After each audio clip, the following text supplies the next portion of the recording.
തൻ്റെ കൺസെൻറ്റോ സമ്മതമോ ഇല്ലാണ്ട് തന്നെ ജനിപ്പിച്ചതിന് തൻ്റെ അച്ഛനും അമ്മയ്ക്കെതിരെ കേസ് കൊടുക്കുന്നതിനെ പറ്റി നിങ്ങൾ ചിന്തിച്ചിട്ടുണ്ടോ? എന്നാൽ ഇന്ത്യയിൽ ഈ അടുത്ത് അങ്ങനെ ഒരു സംഭവം ഉണ്ടായി. ഇതിനെ ആൻറ്റി നേറ്റലിസം എന്നാണ് പറയുക. എന്താണ് ആൻറ്റി നേറ്റലിസം കോൺസെപ്റ്റ് പറയുന്നത്? അതായത് ജീവിതം എന്ന് പറയുന്നത് സഫറിങ്സിൻ്റെ ഒരു ചെയിൻ റിയാക്ഷനാണ്, അല്ലെങ്കിൽ ഒരു ഘോഷയാത്രയാണ്. അതിൻ്റെ ഉള്ളിലേക്ക് ഒരാളുടെ അനുവാദമോ സമ്മതമോ ഇല്ലാണ്ട് അയാളെ എക്സിസ്റ്റൻസിലേക്ക് കൊണ്ടുവരുന്നത് മോറലി റോങ് ആണെന്നാണ് പറയുന്നത്. ഇപ്പോൾ ഡേവിഡ് ബെനറ്റർ പോലത്തെ ആൾക്കാർ അസിമെട്രിക് ആർഗ്യുമെൻറ്റിനെ പറ്റി പറയുന്നുണ്ട്. അത് ഞാൻ ഇവിടെ താഴെ കൊടുക്കാം, ജസ്റ്റ് ഒന്ന് വായിച്ചു നോക്കൂ.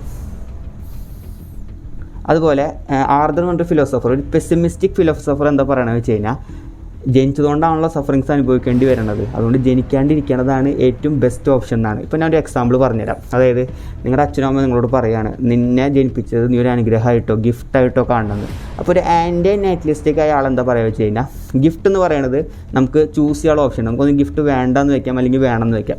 പക്ഷേ നമ്മുടെ സമ്മതം ഇല്ലാണ്ട് നമ്മൾ ജനിപ്പിച്ചത് കൊണ്ട് നമുക്കവിടെ ചോയ്സ് ഉണ്ടായിട്ടില്ല. ചോയ്സ് എന്നൊരു ഫാക്ടർ അവിടെ ഇല്ല. വേറൊരു എക്സാമ്പിൾ പറയുകയാണെങ്കിൽ, ഇപ്പോൾ മാറാരോഗങ്ങളായിട്ടൊരു കുട്ടീനെ നമ്മൾ ജനിപ്പിക്കുകയാണ്. അപ്പോൾ നമ്മൾ ഒരാളുടെ ജീവിതം വെച്ച് ഗ്യാമ്പിൾ ചെയ്യാണ്, അയാളുടെ സമ്മതം പോലും ഇല്ലാണ്ട്.